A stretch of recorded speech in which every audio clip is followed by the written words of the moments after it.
Capricorn. This is Mimi with Divination by Mimi.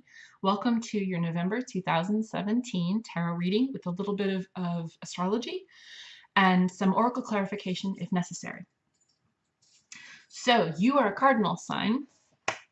You are an earth sign ruled by Saturn, and you're probably feeling a lot of big stuff happening in your life. You may be making some decisions.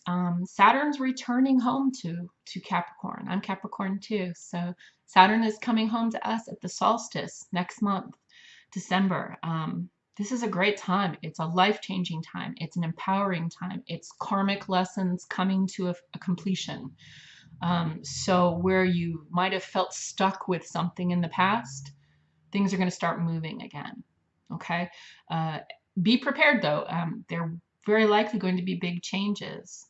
So show your gratitude, be careful your thought patterns, things like that, from one Capricorn to another. What else can I tell you? In our constellation, the Capricorn constellation, Pluto is direct. This is Scorpio season, and Scorpio has a lot of planets in it at the moment. Venus will be going into Scorpio on the 8th. Mercury has been in Scorpio, will be leaving on the 7th, going into Sagittarius at that point. The big one that's in there is Jupiter. So think about it. Pluto is basically Jupiter's, which is Zeus, his brother Hades, which is Pluto. Pluto rules Scorpio, the lord of the underworld. This is all about shadow work. The Greek myths taught us this. This is all about, like, the myth of, not the myth, but the story of Persephone. You know, she went into the underworld, she ate the pomegranate, and she was stuck, she had to stay. Those are all allegories for learning, you know, about the deep, dark stuff, going through the deep, dark stuff to come out in spring, the cycles of life. There can't be dark without light. There can't be light without dark. One relies on the other. So this is talking about getting into the repressed stuff. And with Jupiter, an expansive, illuminating energy going into the underworld, it's bringing a lot of these things to light, these suppressed things to light. Scorpio is the constellation or the 8th house of sex and death. So not stuff you talk about with a nun or, or in confession or what have you with your mom, but still part of us, still stuff that really motivates us, whether we choose to talk about it and believe it or not. It's the stuff we hide, but believe me, it never goes away. Okay, that's shadow work. And there's a lot of light being shown in the shadow world right now. You'll see this played out in humanity and in social media, on the world political stage. Things that were repressed for a long time are not going to be repressed anymore. Things that people could get away with for a long time, people are not going to be able to get away with them anymore. And that's why you're seeing a lot of social unrest, seeking justice, things like that. So as tumultuous as a time it is, it's also a very positive time. And there's other aspects that are impacting this as well. Uranus and Aries going retrograde. Now, Aries is a fiery planet, another cardinal sign like yourself. And Aries is an initiator. It's a youthful energy. Uranus is an unpredictable planet anyway, and it's in retrograde, and it's in Aries, which is a fiery constellation, a fiery, impulsive sign. Okay, so with these other aspects occurring, like Jupiter and Venus, and then again the new moon in Scorpio, this illuminates a lot of stuff that Uranus will not let sit. Uranus is an energy that doesn't like things to stagnate. It likes change. It likes progress. It likes social unrest because it likes justice. Okay? It likes the collective to all be taken care of, not just a few. So with that energy happening, it's just exacerbating this, bringing bullshit, you know, the stuff up to the surface, you know, that's been hidden by those in power for so long. So it's an interesting things that are happening right now, really interesting things, especially our ruling planet, Saturn, right? The galactic center. Saturn is the law. It is governments. It is the status quo. It's what's manifested in the 3D world. It's the rules of law. So with Saturn at that point, the galactic center, which is basically kind of like the black hole of our galaxy, it's a vortex of energy right there. So Saturn is being impacted. The law, the status quo is being impacted. All of these are making crazy aspects to other crazy planets doing crazy things in crazy places. So as we're experiencing life at this little point in time and space on the globe, we are experiencing a lot of things for our little experience here on this planet. Just a couple more, if that made any sense. I hope it did. Couple more things. North Node's still in Leo, so we're still collectively moving toward the self-expression without the narcissistic self-centeredness. Neptune is retrograde for the majority of the month, but after a very long time in Pisces retrograde, it's going to be going direct on the 22nd. That will alleviate some of the emotional and kind of unfocused impact of feelings and not knowing why you feel the way you feel. When Neptune starts going direct, it starts to focus a little bit more. Chiron is still remaining retrograde in Pisces, so this is still looking back at old feelings. Goes right along with all this energy in Scorpio, looking at old patterns, old motivations. With all of that, focusing back on Scorpio again, it's a lot of emotional energy, a lot of intense feelings. So there may be days where, with all of these aspects, where you might feel you might ask yourself, why am I getting so upset about that? Did I really need to get that upset about that? You might feel that way. Again, intense emotions, high sensitivity with Scorpio. With Uranus, there might be in Aries and retrograde making aspects to it. There could be this knee-jerk reaction occurring. And it could have a lot to do with anything, like your work environment. You might have the instinct to tell your boss he's an asshole or something like that, or she's an asshole. Something you may not normally do, but you might find yourself going, why did I get so upset by that? Or did I just say that? But just be careful. Okay.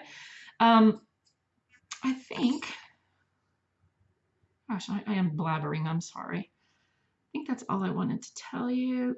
Our planet, or our constellation, has Pluto in it still, but it's direct. Saturn is in Sagittarius, but as I mentioned, at the solstice in December, it's going to move into our planet, which will be our constellation, which will be big for us and for the world, actually. Uranus we covered, Jupiter we covered, Mars we covered. Oh, sorry, Mars is in Libra and will be for the duration of the month. Mars in Libra is kind of, if the diplomat got really pissed and didn't want to take it anymore. So the diplomat might be, oh, we can all get along. Yeah, I understand, but we can all get along. With Mars in Libra, he might be like, okay, well, that's the last straw. Fuck it, we're going to war. That kind of thing. So that's an energy that might be out there too with Mars and Libra. I say this because Libra is very much a diplomat and Mars is very much a warrior. So in Libra, Mars might be a little more diplomatic, but his patience will still be slowed down, will be shorter, excuse me. Yeah, I think that's all I need to talk about here because I am going on. If I didn't mention it, which is possible since I'm blabbering, there is a new moon. The full moon was in Taurus on the 4th. This is the 6th today. The new moon will be on the 18th, which is a Saturday in Scorpio, the 4th quarter of Scorpio, and it will be at 6:42 a.m. Eastern Standard Time. All right, with that, let's get started. We are going to do a 3-card pull based on the supernal triangle. So the supernal triangle being the top places, 3 places on the Tree of Life. So if you follow the Kabbalistic Tree of Life, this would be the top 3 Sephira, Keter, Chokmah, Binah. If you follow the Kemetic Tree of Life, this would be a Minasur, Tahuti, and Seker. Or Jungian, this would be superconscious, conscious, and subconscious. And I'll go with that analogy. I'm using the Morgan Greer, which is a very pretty, colorful, graphic version of the Rider-Waite-Smith deck, and I've got the Cartouche, which is based on Kemetic mythology, if we need clarification on anything. So, what's going on with Capricorn for November 2017? Cardinal Capricorn, ruled by Saturn. Motto is I use. Symbol is the sea goat. Very practical earth sign. Lots of passion, but it's deep.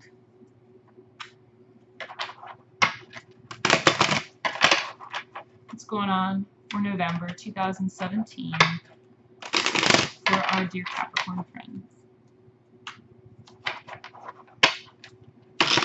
Oh, didn't like that. Let's try that again. Interesting. All right. Hecate is probably saying, okay, enough with the shuffling. You're good. Holy Hecate. What messages do Capricorn need to know? Well, thank you. 2 cards. Interesting. Superconscious is reminding us of ourselves.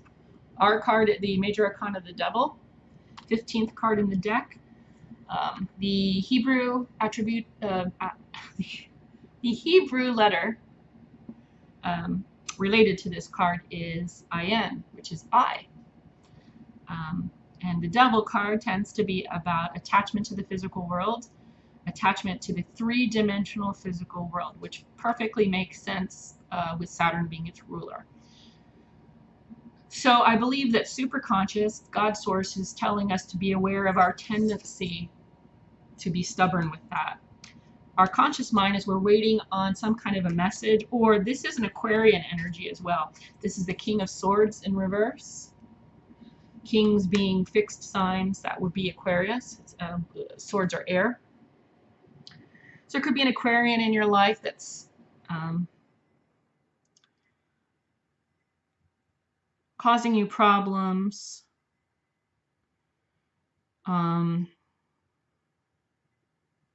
It's on your mind. Something that they've done is on your mind that you're not appreciating too much. See if I can get some clarification. Let's see what the subconscious is saying. Hecate, what's, thank you. So it could be an Aquarian energy that you've had a relationship with which is broken up, and that's what it feels like. It feels like you've had a very close, intimate relationship with an Aquarius who in our mind, and we're being reminded of ourselves, we have good traits and we have bad traits. The good traits are we're reliable, we're dependable, we tend to do what we say what we're going to do and mean what we say, but we can be passive, despite being a cardinal sign. And we can be stubborn, i.e. the goat. So, in other words, we may have made up our mind about this Aquarius that we had this relationship with, who did not act as they were supposed to in our minds. But let's get some clarification. Because some kind of a love relationship went sour because of this, and I have a feeling it's either with an Aquarius or it's because of an Aquarius. Could also mean that the Aquarius, or you have suspicions that this party here is being unfaithful.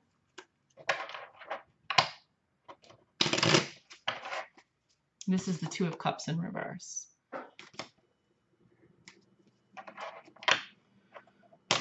Holy Hecate, can I please get clarification on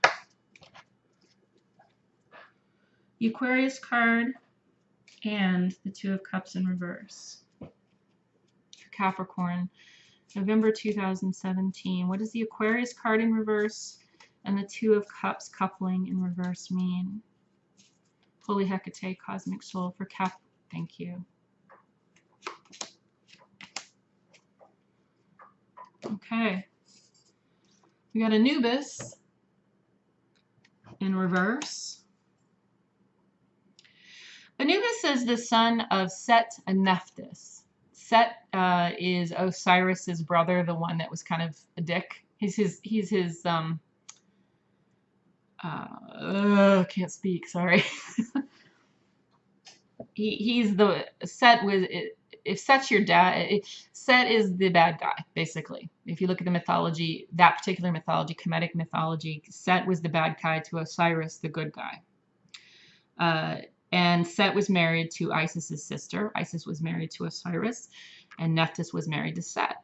And Set and Nephthys begat Anubis. So you can imagine if your dad is Set and your uncle and your aunt are Osiris and Isis, you can imagine that you would need to have some diplomacy skills, right? The ability to have a sense of humor to overcome the fact that you're walking in with a pretty shitty rap sheet just based on who you were born to.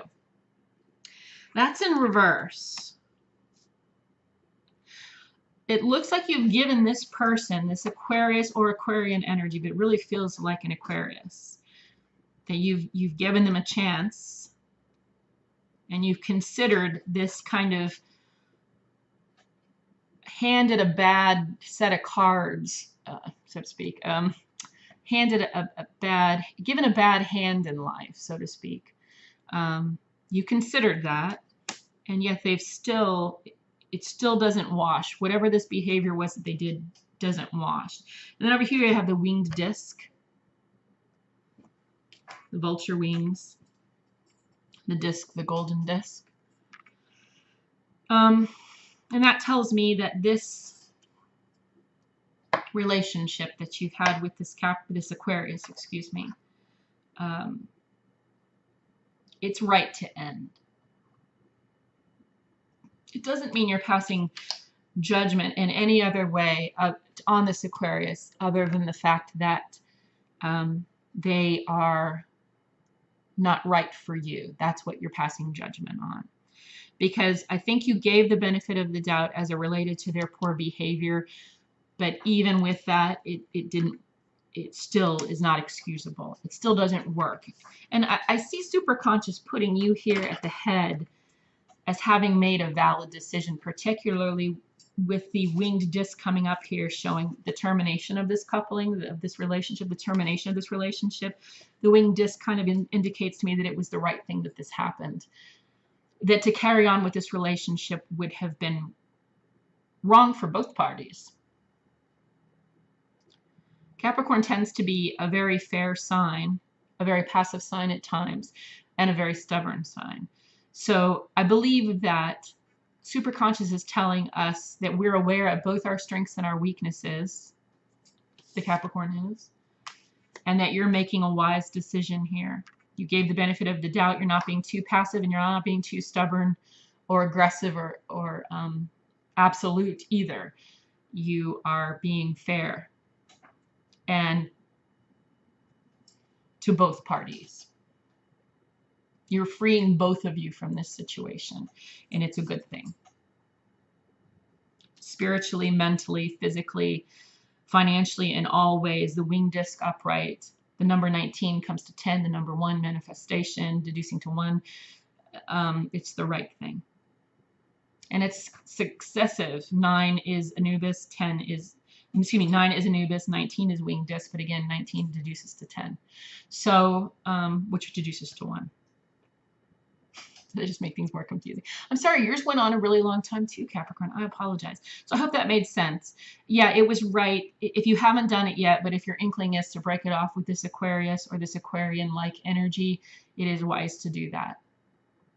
It looks like the best, and it will be best for both of you if you do, if that relationship was to end. But I mean, you're wise. You take your time and you consider all aspects, all parties, all situations, everything as it relates to the relationship. I'm so sorry this was so long. Okay, so I hope this helped you. Sounds like it might have been 1 or 2 specific Capricorns. I don't know. It doesn't relate to me, but I do know that I have the tendency to give too many chances to people. So it looks like Spirit is saying to you, whichever Capricorn this is, you've used all the best faculties that you've been given. You've not left any stone unturned. You're not being too fair. You're not being too stubborn. This is the right thing to do, this decision that you've either made or are about to make. Okay? All right. I hope that helped, Capricorn. Much love to you. I will see you for the Scorpio lunation, the new moon in Scorpio lunation. Elsewise, I will see you next month. If you'd like a personal reading, feel free to email me at mememes@hotmail.com. The email address is in the description box below the video. And enjoy the rest of your month. Take care.